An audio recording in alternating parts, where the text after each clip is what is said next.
Bonjour à tous.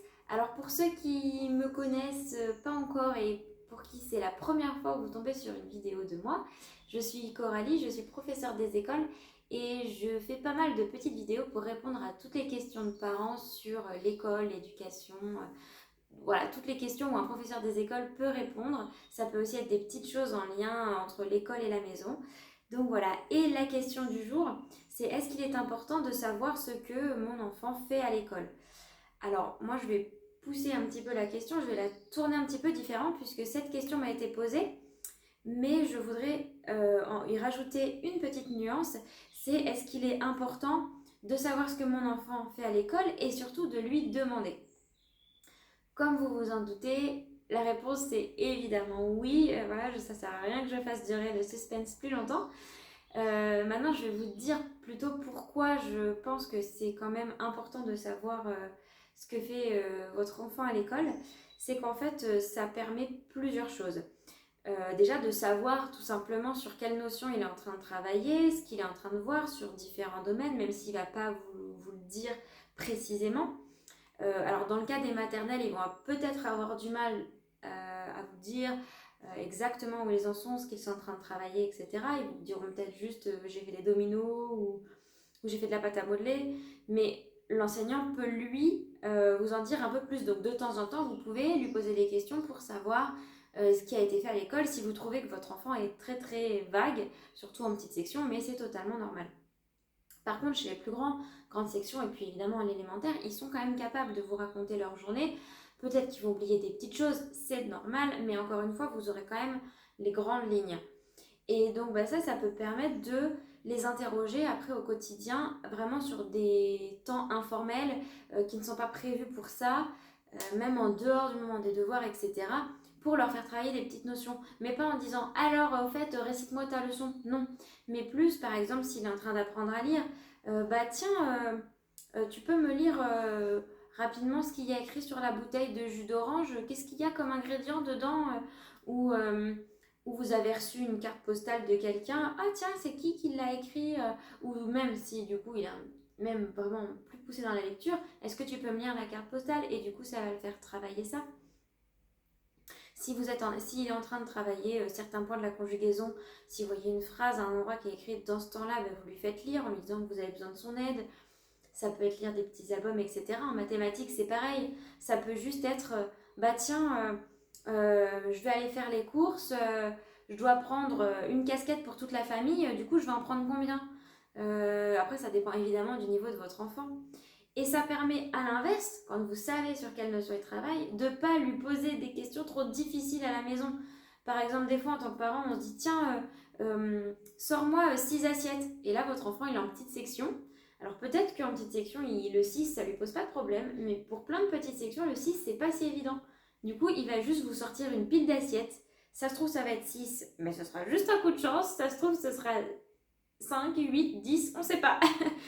Donc du coup, euh, si vous connaissez les notions, ça vous aidera aussi à lui demander des choses qu'il est capable de faire et des fois de pousser un poil plus loin. Par exemple, si vous savez qu'il est en train de compter jusqu'à 3, vous pouvez tenter le 4. Mais vous ne lui demanderez pas quelque chose d'infaisable pour lui en me disant « Ah bah il y a toute la famille qui se réunit, alors sors-moi 12 assiettes ». Pour votre enfant, c'est juste quoi? C'est quoi 12?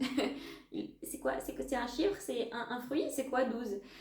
Donc, franchement, c'est vraiment hyper intéressant pour ça et j'adore justement tous ces petits apprentissages qu'il peut avoir à la maison sur des moments informels puisqu'en fait l'enfant ne va pas forcément se rendre compte qu'il est en train d'apprendre, c'est pas le devoir de la maison. Alors des fois, si vous lui faites réviser ses tables de multiplication, oui, il va s'en rendre compte, mais si c'est trois comme ça lâchés en train de mettre la table ou dans la voiture parce qu'on est en train de partir chez papy et mamie et dire tiens, au fait, 5 x 8 et 3 x 4, ces deux comme ça, il n'était pas en plein dans les apprentissages. Ça permet aussi, vous, de voir, ah bah, est-ce que hors contexte d'apprentissage, il arrive à les ressortir ou non. Donc voilà, donc déjà, première chose, c'était effectivement de savoir sur quelle notion il est en train de travailler.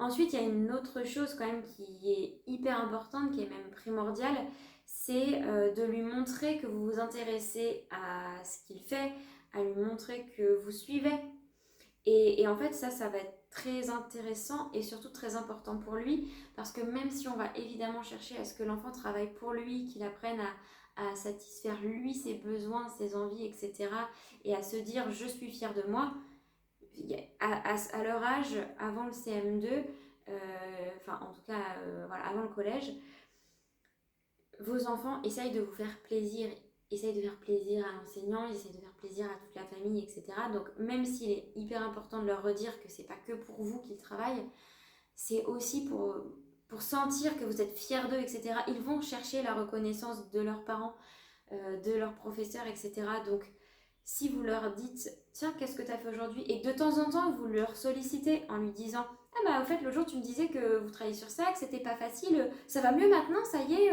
t'as compris, et du coup il va sentir que vous êtes derrière lui, vous pourrez être là pour l'encourager, pour le soutenir, enfin voilà, c'est toujours hyper important.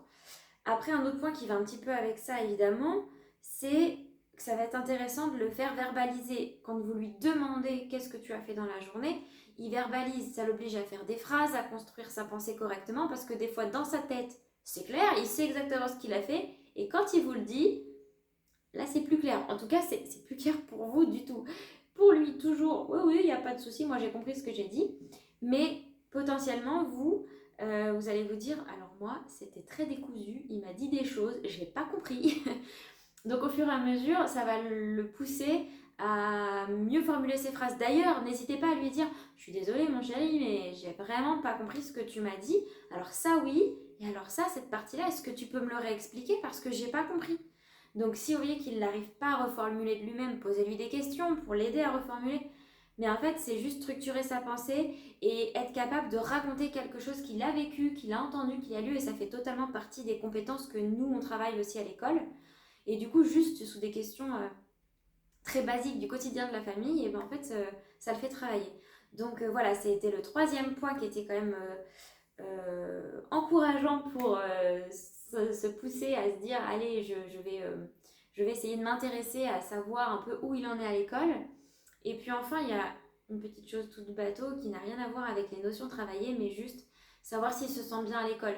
S'il a du mal à vous en parler, c'est soit qu'il a beaucoup de difficultés scolaires, soit qu'il a peut-être un mal-être à l'école.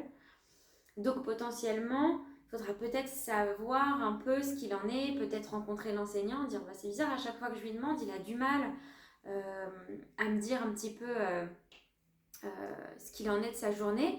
Du coup, est-ce que tout va bien, et peut-être que l'enseignant pourra vous rassurer, ou non, si justement l'enseignant a aussi remarqué que bah, il était peut-être timide, ou il avait du mal à se faire des copains, ou des choses comme ça.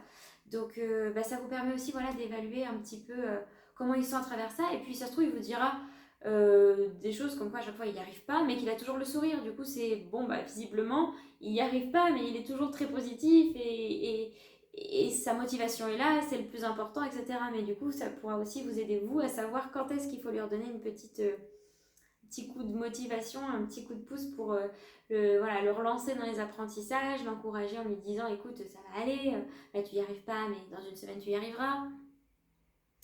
Donc voilà, donc c'est vraiment savoir aussi tâter le terrain, hein, savoir comment il vit sa journée, autre que qu'est-ce que tu as fait, mais c'est comment tu te sens, est-ce que tu es content.